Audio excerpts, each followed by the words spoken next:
Somebody sent me this text message today and it made me cry. So I'm gonna try not to cry.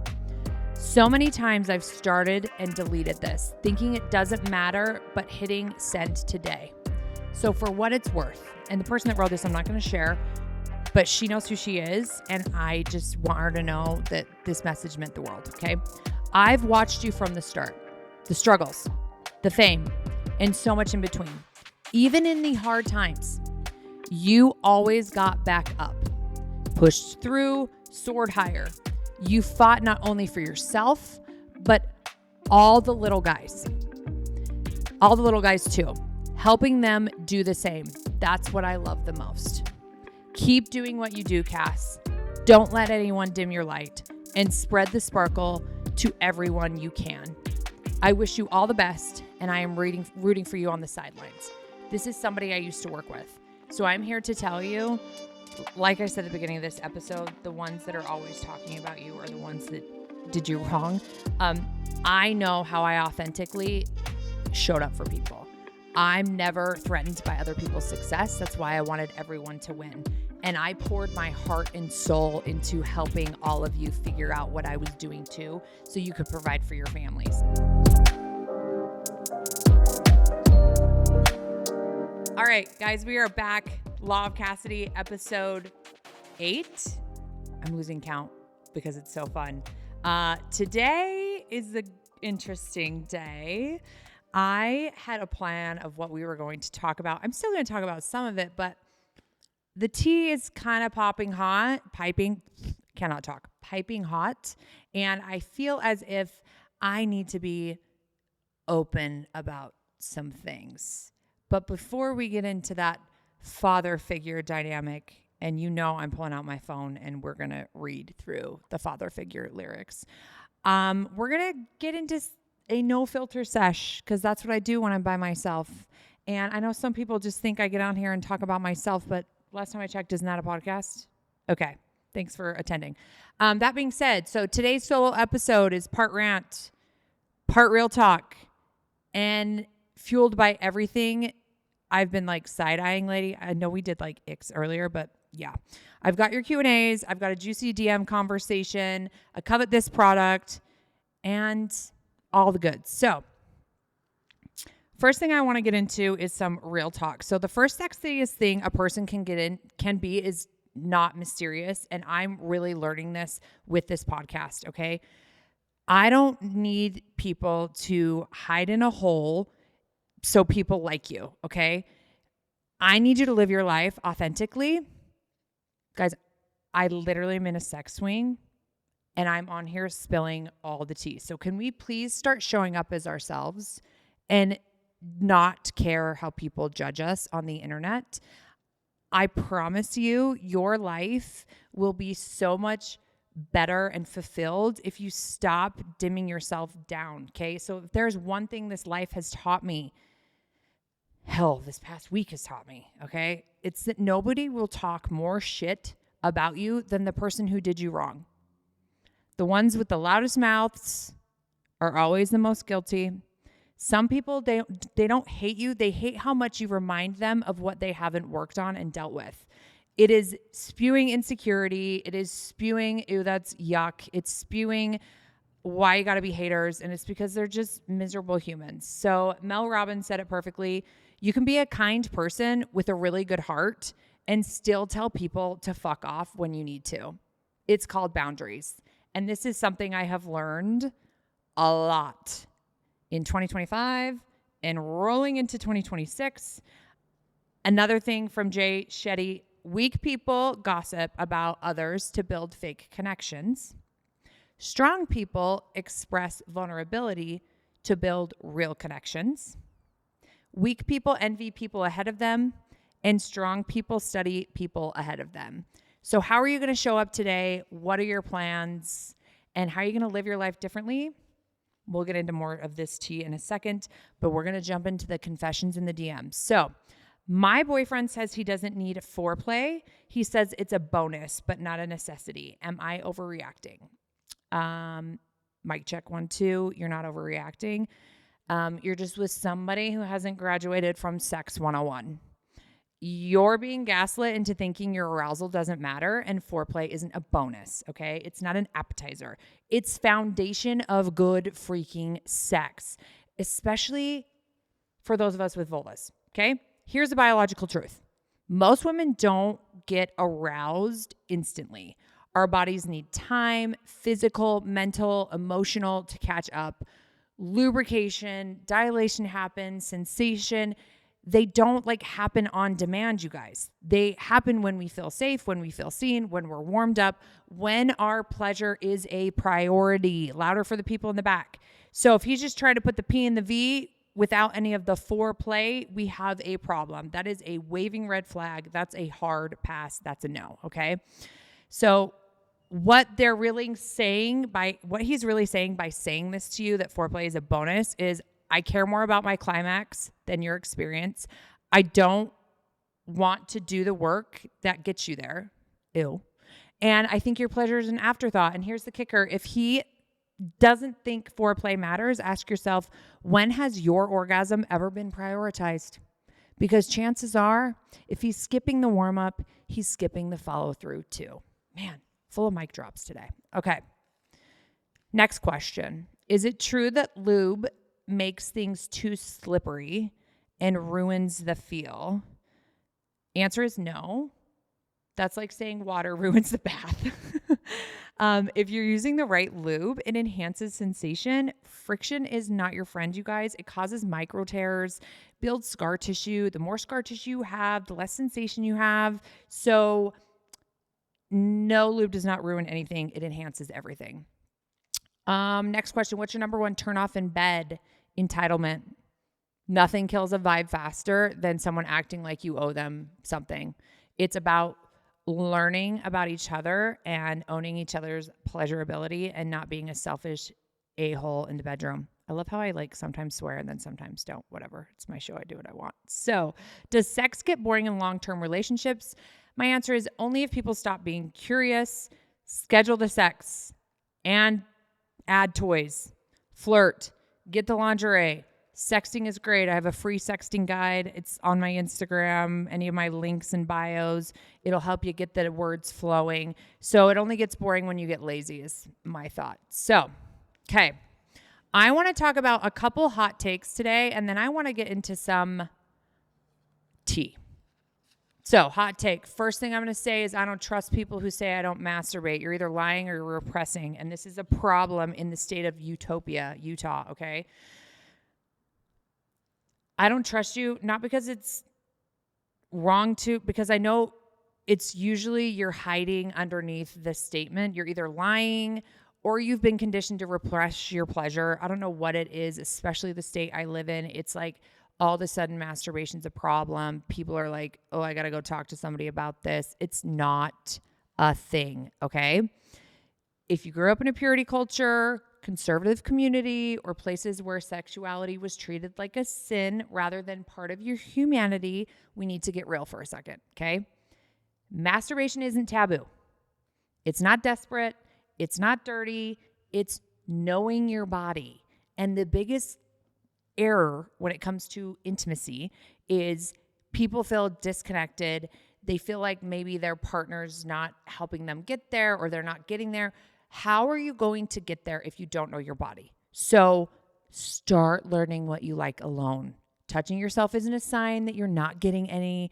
Your man shouldn't be mad if you have a bullet session at 11 a.m. on a Tuesday while the kids are at school, okay? You're learning your body. It's literally freaking wellness, people. So it relieves stress, it helps you sleep, boosts your mood, and connects you to you. So when I hear someone tell me they don't masturbate, I don't hear virtue, guys. I hear shame. And we are not shameful about pleasure, okay? We are owning our pleasurability. And if you need a good toy or something to help you because, you know, you're getting carpal tunnel, okay? It's CassidyBybee.shop. DM me. I have all the suggestions. But I don't want you to be disconnected from your body. I want you to know your body. I want you to understand your body. And I want you to be able to portray those things to your partner. Or if you're solo, you deserve an orgasm too, okay? This is also so random. This is going to be random before I get into the juicy tea. So I'm sorry. I don't know why the world is putting beef tallow on their face. I do not think beef tallow is skincare. It's meat fat, like actual rendered cow fat. And somewhere along in the TikTok world madness, everyone decided slathering like roast from Sunday dinner on your cheeks is the key to glowing skin. So I'm all for like clean living, but this is not it, because literally I had somebody that had some once and I tried it and it literally smelled like a steakhouse. So don't come for me with like but it's natural. So is poison ivy. So is lava. Like natural's not all good. Okay. So it's not the new coconut oil. It's giving rotisserie. It's giving Food Network. It's getting, I don't know. I feel like my husband would want to lick my face because I just smelled like a chuck roast. Like, can we like get into this a little more? Can you guys like let me know your thoughts? I don't know what it is with the beef tallow. Okay. The other thing, I don't like morning sex. And I'm not sorry about it. My husband knows this. Okay. Waking up with like a dry throat, pillow lines across your face, and a full bladder, and now you want me to do what? That's a hard no. That's a no for me. And it's the morning breath. I don't know. Like some people are like, oh, it gives me energy. It's great. Like, no. Okay. That's going to be a no for me. Okay. Hard pass. Anyone else prefer mornings? I mean, I also don't like super late at night, because if it's super late at night, it's too late and I do it, it's like I'm energized. Like I can't go to sleep. So perfect time is like 11 a.m., but people have jobs and lives. Good thing me and my husband are self-employed. Okay. The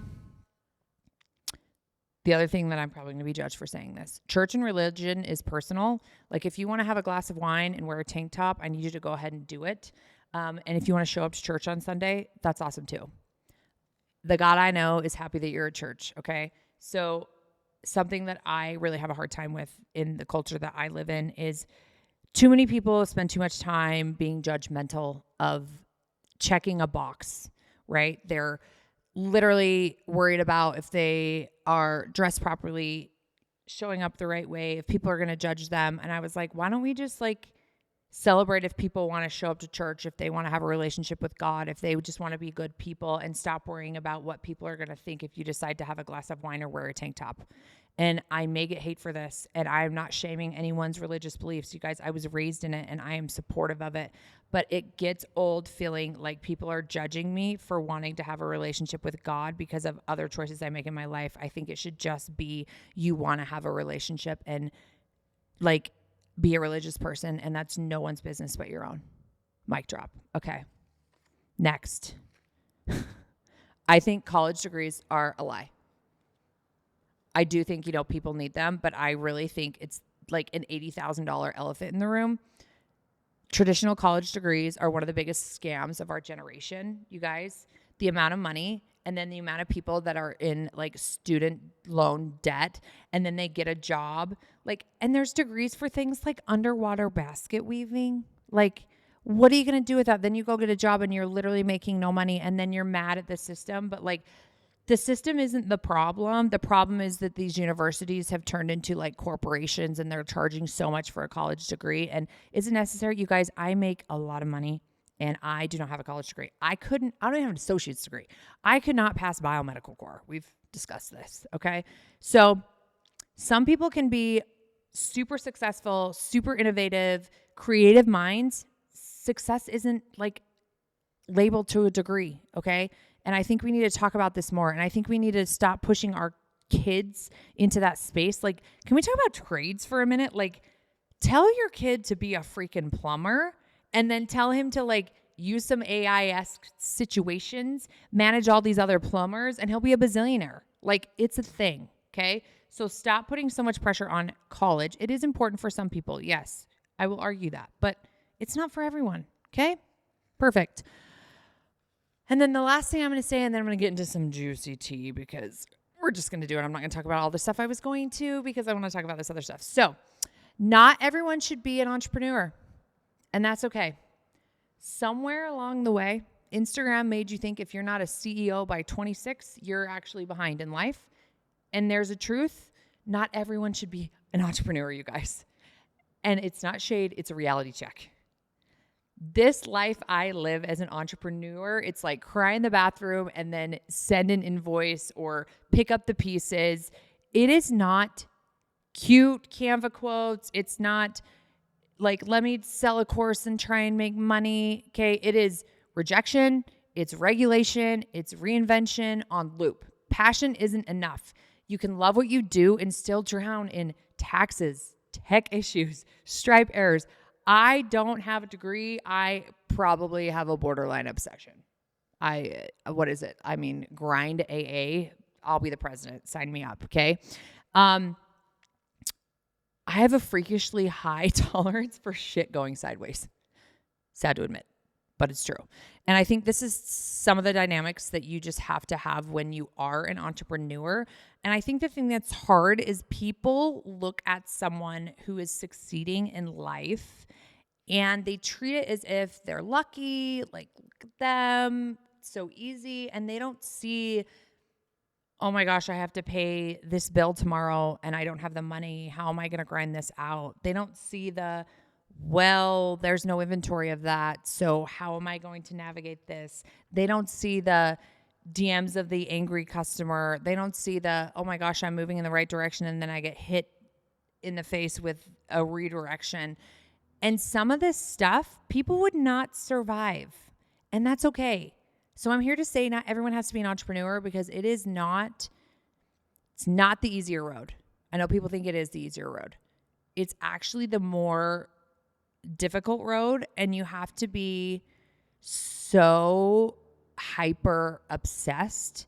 Normal job, clock in, clock out, like the things of like running a business aren't your worries in the world, where when you're an entrepreneur, it's all on your plate.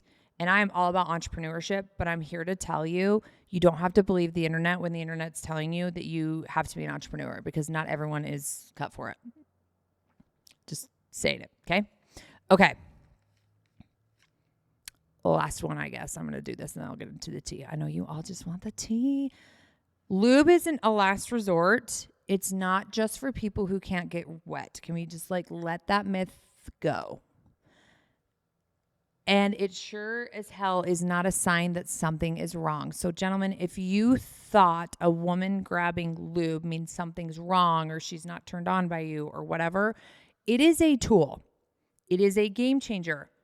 And honestly, I think it's a sign of respect. If you're just trying to raw dog dry, that's just uncomfortable. If you're the kind of person who rolls your eyes when someone reaches for the lube, I got news for you. You're not prioritizing pleasure, or actually prioritizing your ego. And her wetness has nothing to do with your, yes, it's part of it, but lube is necessary. We already talked about this. Microscopic, little cuts, scar tissue, less sensation. If you're needing suggestions on lubes, hit me up. I have so many great ones on itscassidybaby.shop. The lubes I've formulated for Covet are literally so good and the right ingredients, because this industry has a problem. It's very male dominant. No offense. They're putting ingredients in stuff that just is not great. It's not great. So stay tuned. Covet coming. Okay. I did not expect to get hit with what I got hit with last night. So I worked for the same company for almost 20 years. And I got to the point where I was being held back. I also felt as if I was being disrespected. And I made the decision to move in another direction. Something came out last night and the internet's losing their minds.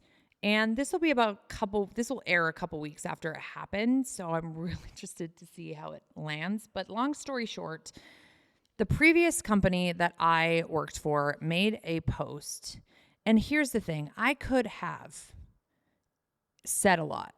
I could have, shared all the shiz that I've been through in the last few years. But so much energy and time and mental health was taken from me by this dynamic that I just chose to pour all that energy into this podcast, pour all that energy into building Covet, that I didn't say anything, but I couldn't be silent after this. So long story short, they made a post on their social media. It said, less planning, more playing, looking for a party that's fun, effortless, actually unforgettable. Party in a box makes it easy to host a night that feels spontaneous and exciting, whether it's a girls' night, bachelorette party, or a casual get-together that turns into something more.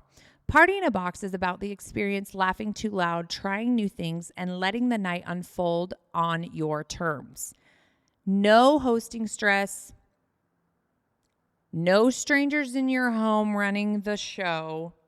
Just open the box, set the vibe, and see where the night takes you.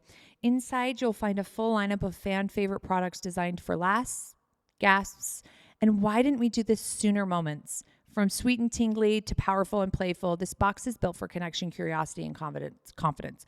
Okay, hold. I'm going to let you process this one sentence. No strangers in your home running the show. Okay.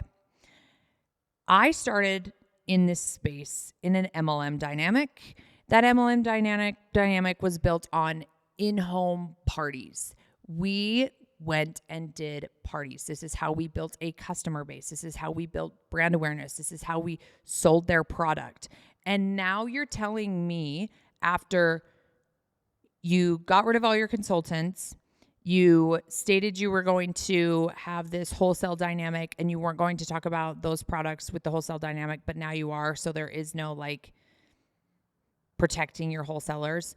You literally took everything that people like myself spend hours and years partying, building connections, having real relationships to be the business you are now. And now you're just marketing to people that aren't even your people. You didn't even bring them into the fold per se. You're literally saying no strangers in your home running the show. Like you're talking crap on the thing that built you. You are literally biting the hand that feeds you. Okay. I will be honest. I was very unaware. Someone sent this to me and I was like, I don't see anything, right? Because I was treated very poorly when I made a decision to walk away. And I think it's time that I share a little bit of what I went through in the last, year and a half, so people understand what really happened. So now everyone's seeing this. Everyone, if you were to go on the internet and search up the company I used to work for, you will see it all over Facebook. People are literally, these women are losing their minds. I'm like, Netflix, call me. Like, we have a documentary. They're losing their minds because we literally built this for them. So I'm going to pull up my post that I shared because I wasn't going to say anything, but I was just watching this unfold. And then I'm going to relate this to a Taylor Swift song. Just hear me out, okay? So for a long time, I chose silence. I chose healing. I chose to move forward instead of looking back. So I did not want to waste any more time on this dynamic because so much was taken from me. Then it says, but yesterday a post was made. The language implied that in-home parties meant strangers coming to your home, and that hurt in a way I wasn't expecting because I wasn't a stranger. I built relationships, and that company was built on women opening their homes to people they trusted, friends, referrals, sisters, women inviting other women in because they felt safe, supported, and understood. That wasn't a flaw in the model. That was the model.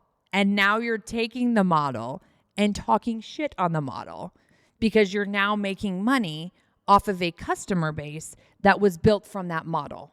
You didn't find these people. The model found these people, okay? I spent almost 19 years building inside this space.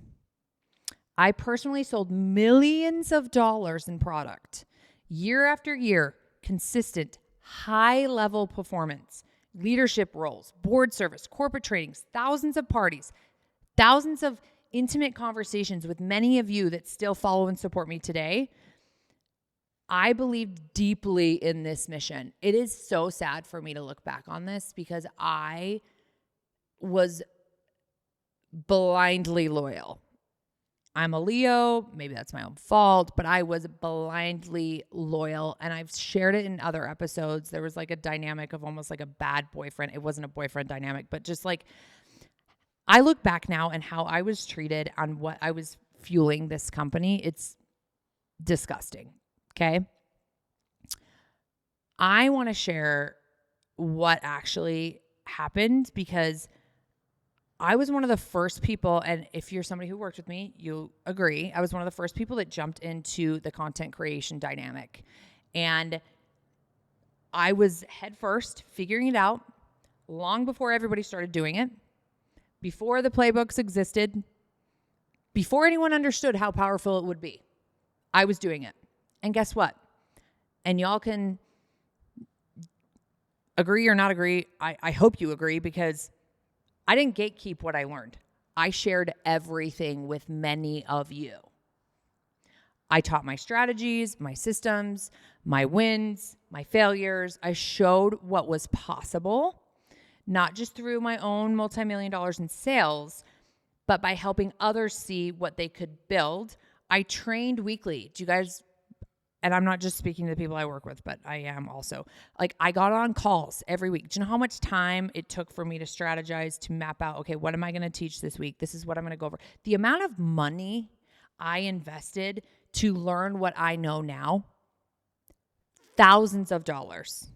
And I freely was providing this to you because I always have believed in helping everyone. I'm going to go back to this because I want to read this. Somebody sent me this text message today and it made me cry. So I'm going to try not to cry.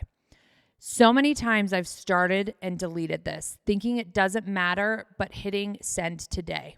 So for what it's worth, and the person that wrote this, I'm not going to share, but she knows who she is. And I just want her to know that this message meant the world. Okay. I've watched you from the start, the struggles, the fame, and so much in between. Even in the hard times, you always got back up, pushed through, soared higher. You fought not only for yourself, but all the little guys too, helping them do the same. That's what I love the most. Keep doing what you do, Cass. Don't let anyone dim your light and spread the sparkle to everyone you can. I wish you all the best, and I am rooting for you on the sidelines. This is somebody I used to work with. So I'm here to tell you, like I said at the beginning of this episode, the ones that are always talking about you are the ones that did you wrong. I know how I authentically showed up for people. I'm never threatened by other people's success. That's why I wanted everyone to win. And I poured my heart and soul into helping all of you figure out what I was doing too, so you could provide for your families, okay? Most of you did not see the cost of me doing this. So when our dynamic changed, we're an MLM dynamic. We had a team dynamic, and, you did parties and you recruited people. And I always had a decent sized team. I chose to do stuff with my team money. Everyone had their own choices. We all have choices in life. I always fell under the belief of, I'm not going to bank on someone else to provide for my family. Call it childhood trauma, call it, struggling with money when I was, my parents' dynamic when I was a kid. I never wanted to be in the hands of someone else. So I took that money, and sometimes it was $10,000, $12,000, $18,000 a month. And I invested it in investment properties. I invested it in, retirement funds. I didn't touch it. And I'm glad I went that way, because what happened is the FTC, for who knows what reason, I don't think we'll ever know, really hit the previous company I worked for hard, and they took that team dynamic away from us. Well, there was a lot of people that they were trained to build a team and then just live off the money from the team that were panicked. Oh my gosh, how am I going to make money? So I will say I was very grateful that I always grinded it out. And I was very grateful that I didn't use that money to live off of. And I always made myself party and build relationships and sell and create content to, pay for my family's livelihood. So that was a sting for a lot of people. And maybe a lot of people were yucky to me because, I mean, money talks, man. And when things get tight, the ugly comes out in people. And it's no one's fault. I mean, we all have choices, but I don't think it was fair that, people were the way they were to me because I was thriving. It would make sense if I was sitting in a corner just like swimming in money and I wasn't telling anyone what I was doing, but I was telling everyone what I was doing. So that hit. And then it was like I was getting hit up by head dude in charge without saying names. We got to make a change. This is a dynamic. I really don't need all of these people. Like, I just need a few top sellers, but can you help me navigate this wholesale dynamic? And people didn't know this was going on behind the scenes. And the amount of mental overload, and this was in 2023, 2024, of making decisions that were going, giving input that was going to affect thousands of women and processing in a way that everyone was going to win and not being compensated for it. But then all of these people who I was trying to protect were literally treating me like garbage. It's kind of a sad dynamic. And I don't know why I'm sharing this. I think when I get to the end of the post, you'll understand. Like, I think it's important to just be a good person. And if somebody's showing up, instead of like letting your insecurities take over or your anxiety or stress of like a financial dynamic, maybe giving them space and allowing them to be heard. So that being said, I'm on phone calls for 3 hours a day. I flew across the country for a meeting. I flew here, I flew there. And this is where I'm kind of jumping all over. Father figure comes in. Okay, if you guys have heard the Taylor Swift song, Father Figure, I've never related with a song more. So pretty much this song, Word on the Street, was written about some dude named Scooter Braun because, Taylor Swift didn't own her music anymore. And there was like a whole thing there. The reason I related with this is kind of like a dynamic I went through with my old work thing. So pretty much story being told in this song, which this is all going to come together, was, when I found you, you were young, lost in the cold. I pulled up to you in the Jag and turned your rags into gold. Like, I made you the money you have. I'm the reason you made this money. I saw potential. So it said, I'll be your father figure. I'll drink that brown liquor. I can make deals with the devil because my dick's bigger. We tell Jovi it's check because we don't want her saying dick. This love is pure profit. Just step into my office. I dry your tears with my sleeve. Leave it to me. I protect the family. Okay. So then it goes into, I pay the check before it kisses the mouth. So pretty much this girl in this storyline, Taylor, was like, I know how to do this. Let me show you how to do this. Let's do this together. I'm going to help you. I love this line. It says, they want to see you rise, but they don't want you to reign. And I've never related with something more TikTok dynamic. Came to him. I was like, you got to get on this boat. You're missing this boat. And I'm the one that mapped it out, built it, was like, TikTok shop, we got to get on it. And the plan was no one can be on TikTok shop. Well, someone was on TikTok shop. And this someone also sold millions of dollars a year, like I do. And it was a dynamic of, why do they get to be on TikTok shop, but we don't? So all these people are following the rules. The top seller's not following the rules. And nothing's being done about it. Well, now it turns into a problem because I would do a video. Let's use this cup, for instance. I would do a video talking about this cup, but let's say it's an oral gel. And TikTok wants, because I'm kind of like a TikTok wizard. I've helped so many people with it. TikTok wants you using TikTok so they can make more money. So if you have a video where you don't have a product linked, the orange carts you guys tap to buy something on TikTok.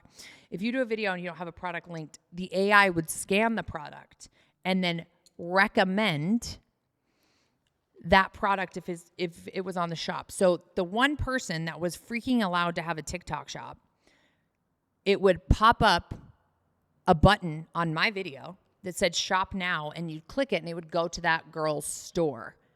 And this was happening to everyone. And they didn't care. Like, I fought a fight that so many people have no idea. Like, I put my neck on the line for so many of you. I spent hours. I still have it. I'm saving it for a rainy day, I guess. I fought, I bugged. I was like, we need to take this down. This isn't fair. Or you got to let everyone have it. You got to let everyone have it. You got to let everyone have it. And it was no, no, no, no, no. People were losing. They did not care. They played dumb. Like, it was the biggest case of like gaslighting ever, which that's another story for another time, but just, okay. So when I say they want to see you rise, they don't want you to reign. I showed all of you the tricks of the trade. I'm the person that's like, you need to get on TikTok Shop. And then it was like this other person was allowed to be on TikTok Shop. And then none of us were. And then I was fighting a fight behind the scenes that no one knew.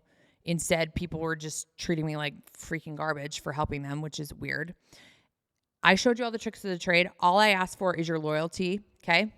So go through the other part of the song. I'm going to go through the song, and then I'll finish my post. Dear boy, they don't make loyalty like they used to. That line right there. You have people that are literally feeding your livelihood, and you're allowing this type of behavior to happen. Like, people, do you know how much time it takes to make content? And I was pouring into content every single day, and it was going to someone else. No, there is a control. There's a dynamic. You own the company. You go to the one person and say, you can't do this anymore, or you allow everyone else to do it. It was the weirdest, shadiest, like, do we have some, like, I don't know, cartel, something agreement, underwater backwoods shiz that you were afraid of if you took that from, like, why does the one get to do it? Like, any business 101 dynamic, just allowing one person to do this and capitalize, like, it's so terrible. I don't want to get deep into that, but okay. So your thoughtless ambition sparked the ignition on foolish decisions, which led to misguided visions that to fulfill your dreams. This pretty much says you're just a greedy asshole. Like, the people that literally built this for you, you're literally not respecting any of them except for one person. Okay. So fast forward, this is all happening. I also make a decision that I shouldn't be spending my whole life shipping. And for somebody who gets anywhere from 200 to 300 orders a day, some days I was shipping product, and I, respected my elder business owner and was like, hey, I know we're talking through needing to do some sort of a wholesale dynamic. This isn't working anymore. I mean, I was grinding this out with some other colleagues, top leaders, to help him build this dynamic. And I'm like, I think you should ship for me. So I was like the test subject, you guys. So I'm here to tell you, honestly, okay, the test subject that you all thought was like, oh, she's, Cassidy is this, Cassidy's is that, she's benefiting. I did not freaking benefit. Okay. There was no benefit. There was, let me figure this out for you. Let me give you this. Let me give you that. Let me give you that. Okay, you're going to connect to my Shopify. Worst mistake I ever made. Me saying stuff without saying it. So that now they're shipping for me, but their shipping is the logistics of the dynamic of me not having to ship anymore is I had to give up part of my compensation, which no one knows. I had to give up part of my cashback bonus, which no one knows. So they would ship for me while I'm figuring this out for him. Not getting paid to figure it out for him, just out of the goodness of my heart. So hopefully I could help save all of your guys' jobs. I don't know. And I'm hitting a wall because what's happening is I have a video go viral, 15 million views of a love swing, and he ain't got no swings. And I'm like, hey, why don't we do like a pre-sale? Why don't we do this? No, not allowed, not allowed, not allowed. But on his website, he had it. So it's like, we're going to take all the traffic I'm fueling of this product, and then they're going to go to your website and they're going to get a pre-sale and they're going to get it. Shady. Okay. So people think I'm like the biggest blessing when in reality, no one knows I gave up compensation. No one knows that I sacrificed so much. And it's interesting because now people are realizing, oh my gosh, I can't believe this company said this about me. And now this company said this about you and you're mad and I've been silent. I lost so much money. And there's even a dynamic where I realized they had my domain connected to their Microsoft 365. There's a lot of tea that needs to come out of this more. And I hate to do this, but I guess I'm going to say you got to watch the next episode, and I'm going to get into the nitty gritty details of this tea. Millions of dollars of money lost. The disrespect of being ignored, being lied about, colleagues doing terrible things to me. It's going to take probably an hour-long episode, and this is a quickie. So I'm going to wrap it up in a sense of I'm going to do an entire Spill the Tea episode of this dynamic. I know you're all on the edge of your seat because it's so good. But the covet this today is the Domi 2 wand massager is Bluetooth enabled. This thing is app and remote controlled. So if you need a good wand toy, the Domi is it. It actually will connect to your playlist and like buzz like via playlist. It's so cool. And guys, don't hate me for cutting this off, but I'm realizing I got to talk about this and I got to strategize it because I don't want to forget to tell you everything. The internet's blowing up right now in that work dynamic. So stay tuned. It's coming. I'm going to spill all the tea. Maybe I'll bring people in with me. That might be fun. But if you need a good wand massager, you need to get the Domi 2. And the Law of Cassidy today is don't take yourself off the top shelf just because someone else can't reach you. Stay tuned. I'm going to go more into this tea. And if you know somebody from Netflix, tell them to call me.